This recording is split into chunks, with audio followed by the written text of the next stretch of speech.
Hello everyone. तो कैसे हो आप लोग? आई होप आप लोग बहुत बढ़िया होगे और खूब पढ़ाई कर रहे होगे। तो ये वीडियो हमारी जो है वो अगेन प्रीवियस ईयर क्वेश्चंस के ऊपर है, क्लास 10 बोर्ड की।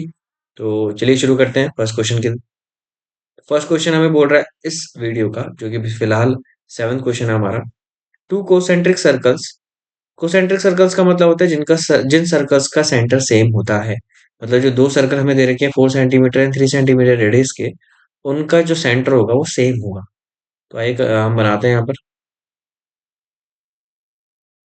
ये हो गया फर्स्ट सर्कल, ये हो गया सेकंड सर्कल। बोर्ड का है find the length of the chord. हमें कॉर्ड बनानी है और उसकी लेंथ फाइंड आउट करनी है ऑफ द लार्जेस्ट सर्कल। मतलब जो कॉर्ड होगी वो बड़े वाले सर्कल की होगी। विच touch is the smaller circle, मतलब वो स्मॉल वाले सर्कल को टच करते हुए जाएगी। मान लो स्ट्रेट लाइन है, ये कॉर्ड है हमारे, तो इसकी लेंथ हमें फाइंड आउट करनी है। मतलब हमें फाइंड आउट क्या करना है? टू फाइंड आउट, हमें ये फाइंड आउट करना है यहाँ पर ए बी की वैल्यू फाइंड आउट करना है। अब इतना क्लियर होगा सबको? ठीक है। अब यहाँ पर हमारा सेंटर हो गया। आपको पता है कि सेंटर से कभी भी अगर टेंजेंट पे कोई लाइन जाती है तो हमेशा क्या होती है, और पॉइंट ऑफ कांटेक्ट पे टच होती है तो वो परपेंडिकुलर होती है। ठीक है। तो अगर मैं यहाँ से इसे ड्रॉ कर दूं स्ट्रेट लाइन, तो ये हमारी परपेंडिकुलर हो गई। ये जो ए ओ है इसको नाम दे देता हूँ, इसको देता हूँ सी। ए ओ है, ये रेडियस है बड़े वाले सर्कल का, और रेडियस कितना है उसका? 4 सेंटीमीटर। और ये ओ सी है, ये रेडियस है हमारे छोटे वाले सर्कल का। तो आपको एक ट्राइंगल दिख रहा है यहाँ पर। कौन सा ट्राइंगल? ट्राइंगल ओ सी ए, जहां पर एंगल सी क्या है, 90 डिग्री है। तो क्या आपको पाइथागोरस का इस्तेमाल कर सकता हूँ? तो बाय पाइथागोरस थ्योरम। ठीक है, मैं किसका इस्तेमाल कर रहा हूँ यहाँ पर? पाइथागोरस थ्योरम का इस्तेमाल कर रहा हूँ। ठीक है। तो पाइथागोरस थ्योरम के अकॉर्डिंग क्या होता है कि जो हाइपो का स्क्वायर होता है वो हाइट के स्क्वायर प्लस बेस के स्क्वायर के बराबर होता है। ठीक है। ये रही हाइपो, ये रही एओ। ओसी हमारी हाइट हो गई और एसी हमारी बेस हो गई। ओई की वैल्यू हमें दे रखी है 4, उसका स्क्वायर। ओसी की वैल्यू हमें दे रखी है 3, उसका square. And AC square. I hope इतना क्लियर होगा सबको? ठीक है। अब 4 का स्क्वायर तो 16 होता है, इक्वल्स टू 3 का स्क्वायर 9 होता है, प्लस एसी का स्क्वायर। 9 प्लस में उधर जाके माइनस हो जाएगा, तो 16 minus 9 equals to AC square. I hope इतना क्लियर होगा? ठीक है। 16 में से 9 माइनस हुआ तो कितना बचा आपका? 7। इसकी वैल्यू आ गई है, या आ गई एसी स्क्वायर की वैल्यू। और जब हम लोग बोथ साइड क्या करेंगे, स्क्वायर रूटिंग करेंगे, तो यहाँ पर हो जाएगा √7। आई होप इतना क्लियर होगा? सेंटीमीटर, हाँ, √7 सेंटीमीटर आ गई हमारी एसी की वैल्यू। बट हमें एसी नहीं फाइंड आउट करना था, हमें ए भी फाइंड आउट करना था।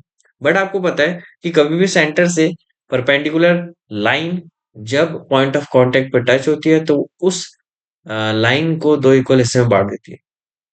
ठीक है। मतलब जो आपका ए बी होगा वो ट्वाइस ऑफ एसी होगा। ठीक है। ए बी की वैल्यू कितनी आ जाएगी? 2 इंटू ए सी कितना है? √7। तो हमारा जो ए बी है वो आ चुका है 2 √7 सेंटीमीटर। तो ये आ गई हमारी वैल्यू उस कॉर्ड की, जो कि बड़े वाले सर्कल पे बन रहा है और टच हो रहा है छोटे वाले सर्कल पे। अभी तक क्लियर होगा? ये वाला क्वेश्चन काफी इजी था।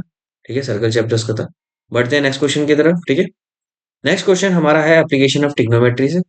तो बोल रखा है क्वेश्चन में कि द एंगल ऑफ एलिवेशन, ठीक है, angle of elevation of the top of the building from the foot of the tower. देखो दो चीजें हैं। ठीक है। दो चीजें, एक है टावर। देखो जमीन तो होगी होगी ऑफकोर्स, सिंपल सी बात है। ठीक है, टावर। और दूसरा क्या? बिल्डिंग। अब ये कैसे पता चले कि टावर की हाइट बड़ी है बिल्डिंग की हाइट छोटी है, या बिल्डिंग की हाइट बड़ी है टावर की हाइट छोटी है? तो ये हम पता करते हैं एंगल से। ठीक है।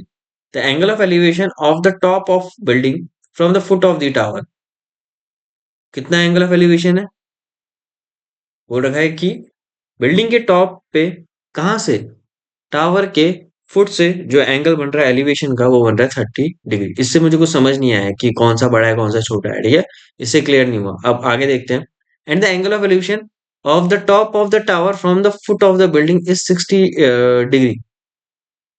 If the tower is 50 metre high then the find the height of the building.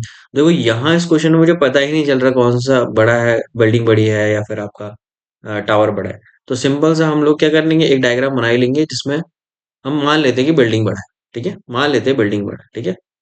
तो ये रहा टावर। टावर की हाइट आपको दे रखी है 50 मीटर, ठीक है, ये रही टावर की हाइट। और the angle of elevation from the top of a building, of the top of the building from the foot of the tower, ये रहा टावर मेरा। ये इसके फुट से बिल्डिंग के टॉप पे जो एंगल ऑफ एलिवेशन बन रहा है कितने का बन रहा है, 30 degree. And the angle of elevation of the top of the tower from the foot of the building, अब बिल्डिंग के फुट से टावर के टॉप पे अगर मैं देखूंगा तो कितना एंगल बन रहा है, 60 डिग्री। अभी तक क्लियर होगा सबको, ठीक है।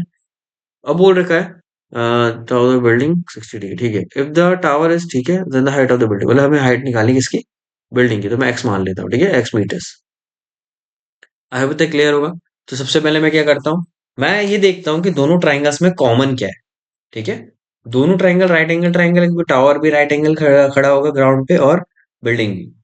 तो राइट एंगल ट्राइंगल है, तो इन दोनों में कॉमन क्या है, तो कॉमन मुझे दिख रहा है कि बेस दोनों ट्राइंगल्स में क्या है हमारा, कॉमन है, ठीक है। पहले तो मैं नाम दे देता हूँ सबको, ए बी सी डी, ठीक है, ये हो गया। तो मेरा जो बी सी है यहाँ पर वो क्या है, बेस है, जो कि कॉमन है दोनों में।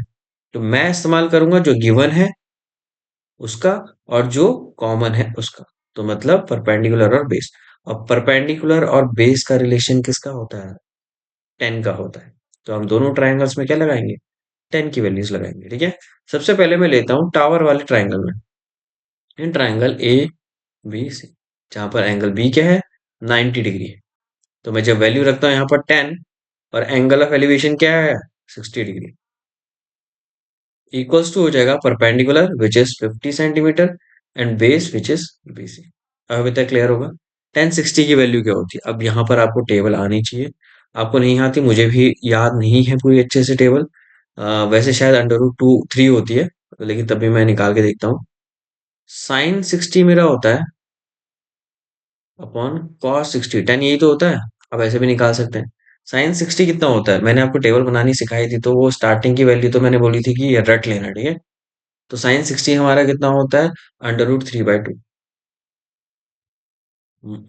डिवाइडेड बाय कॉस 60 कितना होता है, जितना साइन 30 होता है, मतलब 1/2, अंडर रूट 3/2 मल्टीप्लाइड बाय 2/1। हाँ देखो, मैंने कहा था ना अंडर रूट 3 वैल्यू है, ठीक है। तो अंडर रूट 3 इक्वल्स टू 50 और BC। अभी तक क्लियर हो गया। यहाँ से हम बीसी की वैल्यू निकाल देते हैं। तो एक काम करते हैं, बीसी को वहाँ अंडर रूट 3 को नीचे, बीसी यहाँ आ गया मल्टीप्लाई में, और अंडर रूट 3 आ गया नीचे। तो 50 अंडर रूट 3, लेकिन आपको पता है कभी भी डिनोमिनेटर हम लोग अंडर रूट्स में नहीं छोड़ते, तो यहाँ पर हम रेशनलाइज कर देंगे दोनों तरफ, ठीक है। अंडर रूट 3 से मल्टीप्लाई कर देंगे, तो जो बीसी की वैल्यू आ जाएगी 50 under root 3/3 centimetre. I hope इतना क्लियर होगा, ठीक है। बीसी, तो ये बेस आ चुका है हमारा। हमारा बेस क्या आ चुका है, हमारा बेस आ चुका है 50 अंडर रूट 3/3।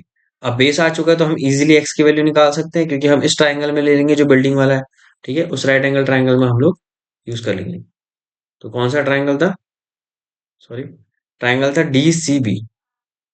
तो मैं लूंगा in triangle D C B, angle C क्या है, 90 डिग्री है, ठीक है।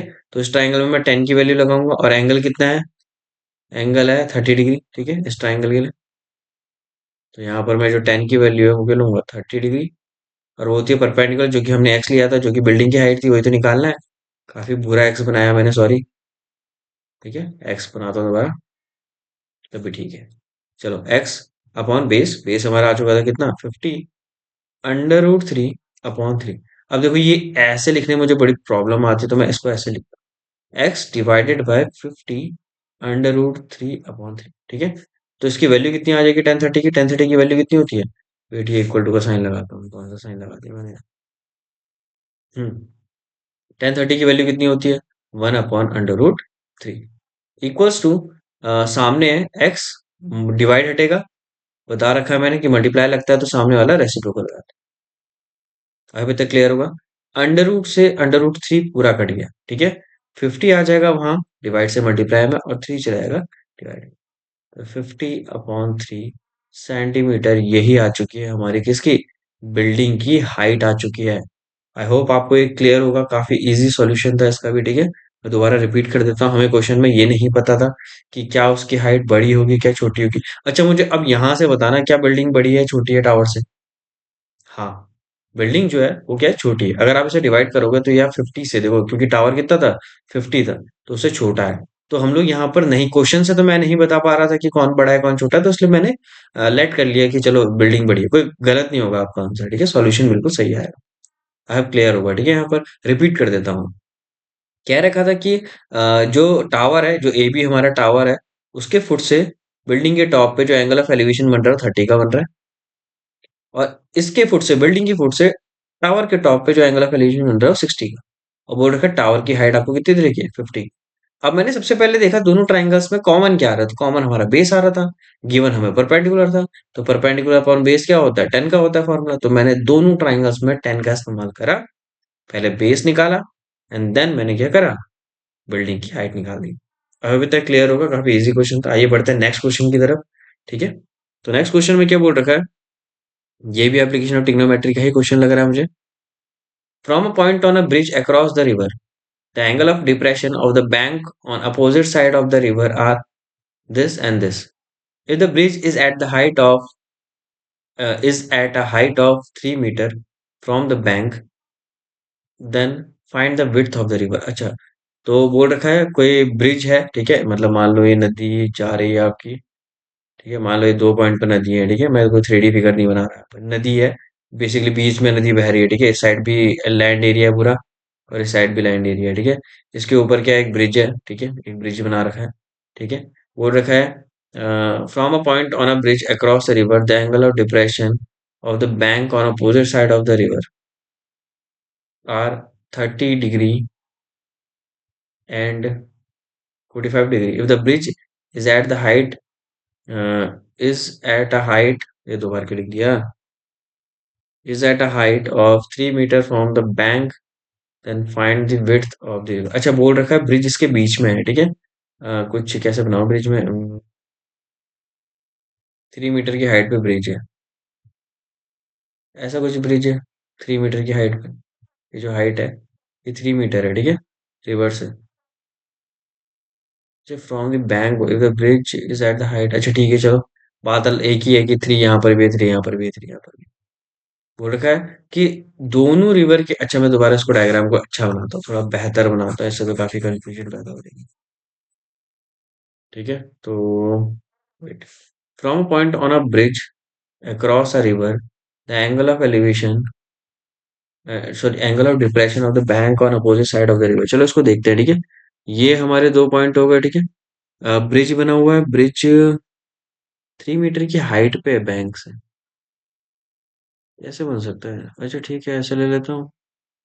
मान लो ब्रिज का पॉइंट है, ठीक है, ये हमारा हो गया ब्रिज हो गया, ठीक है, ये हमारा ब्रिज हो गया, ये हमारी जमीन हो गई, और ये बीच में हमारी क्या हो गई, रिवर हो गई, ठीक है। बोल रखा है कि जो ब्रिज की हाइट है बैंक से वो है 3 मीटर की, इस साइड भी कितना होगा, 3 मीटर होगा, ठीक है।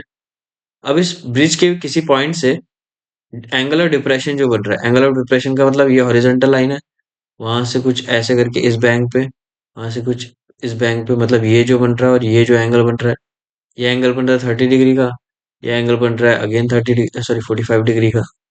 दूसरा एंगल बन रहा है हमारा 45 डिग्री का, ठीक है, ये 45 डिग्री का, ठीक है। ये मैं ऐसे कंस्ट्रक्ट कर देता हूँ। तो अगर ये एंगल 30 का है तो ये कितना होगा, ये भी 30 होगा। ये 45 का तो ये भी कितना होगा, 45 होगा। इतना आई थिंक क्लियर है सबको, ठीक है। और जो ये हाइट है ना ब्रिज की, ये 3 है, ठीक है, ये 3 तो दे रखी है, देखो ये ब्रिज की हाइट 3 है, ठीक है। आपको क्या बोल रखा है, आपको बोल रखा है कि जो दोनों बैंक है उनके बीच की डिस्टेंस आपको फाइंड आउट करनी है पूरी, ठीक है। तो मैं लेट कर लेता हूँ आधी आधी डिस्टेंस, ये होगी एक्स और ये होगी वाई।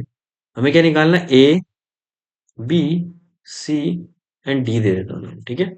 तो मुझे जो निकालना है वो निकालना है बी डी पूरा, जो कि एक्स प्लस वाई से मिलके बना हुआ, ठीक है, मीटर्स।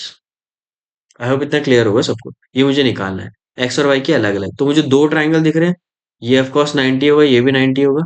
तो दो ट्राइंगल्स दिख रहे हैं, कौन कौन से। पहला ट्राइंगल मुझे दिख रहा है वो है ए सी बी, जहां पर एंगल सी 90 डिग्री है। और दूसरा ट्राइंगल जो मुझे दिख रहा है वो दिख रहा है मुझे ए सी और डी, जहां पर अगेन एंगल सी क्या है, 90 डिग्री। अभी तक क्लियर होगा सबको। अब हम लोग यहाँ पर लगाते हैं हमारा कौन सा, देखो हमें हाइट दे रखी है, हमें बेस निकालना, अगेन हम लोग 10 का इस्तेमाल करेंगे। तो 10 कितना degree? 30 degree. Equals to perpendicular which is 3 and base which is x. ठीक है। दूसरा हो जाएगा 10, क्या है 45 डिग्री, इक्वल्स टू कितना, again perpendicular 3 and base y. अभी तक क्लियर होगा? ठीक है। tan 30 की वैल्यू हमने पिछले वाले क्वेश्चन में भी निकाले थे। वेट, कहाँ रखी है, कहाँ रखी है? हाँ, 1/√3। तो रख देता हूँ 1/√3, हो जाएगा 3/x। एक्स चलेगी उधर, क्रॉस मल्टीप्लाई हो जाएंगे दोनों। एक्स की वैल्यू आ गई 3/√3 मीटर्स। आई होप इतना क्लियर होगा। अब यहाँ से 1045 की वैल्यू कितनी होती है? 1। तो 3/1, तो वाई की वैल्यू कितनी आ गई? 3 मीटर्स। अब बेसिकली हमें क्या है, देखो सिंपल क्वेश्चन था, ठीक है, बस डायग्राम का थोड़ा होता है। ये एप्लीकेशन ऑफ ट्रिग्नोमेट्री में डायग्राम का ही है, कि अगर आप डायग्राम से खेल गए तो आप पूरे क्वेश्चन को खेल जाओगे। ठीक है। तो हमारा वैल्यू कितनी आ गई यहाँ पर, जो बी डी है हमारी, वो क्या थी हमारी, एक्स प्लस वाई। हमारी एक्स की वैल्यू कितनी आई है, ये रही एक्स की वैल्यू 3/√3। तो एक्स की वैल्यू रख देते हैं 3/√3, और वाई की वैल्यू कितनी आएगी, 3। तो बी डी की वैल्यू कितनी आ जाएगी? तो बी डी की वैल्यू आ जाएगी, 3 कॉमन ले लिया तो ये बचा √3 + 1 मीटर। आई होप इतना क्लियर होगा, यही हमारा आंसर हो गया। ठीक है। तो फिलहाल इस वीडियो के लिए इतना ही। ठीक है, आज इतना ही करते हैं, फिर नेक्स्ट वीडियो में हम लोग और बाकी के क्वेश्चंस डिस्कस करते रहेंगे, और आने वाली वीडियोस में भी हम लोग काफ़ी क्वेश्चन डिस्कस करेंगे। ठीक है, आपको काफ़ी हेल्प हो जाएगी। तो थैंक यू सो मच यहाँ तक मेरी वीडियो देखने के लिए। Thank you. Please like share and subscribe my channel. Thank you so much.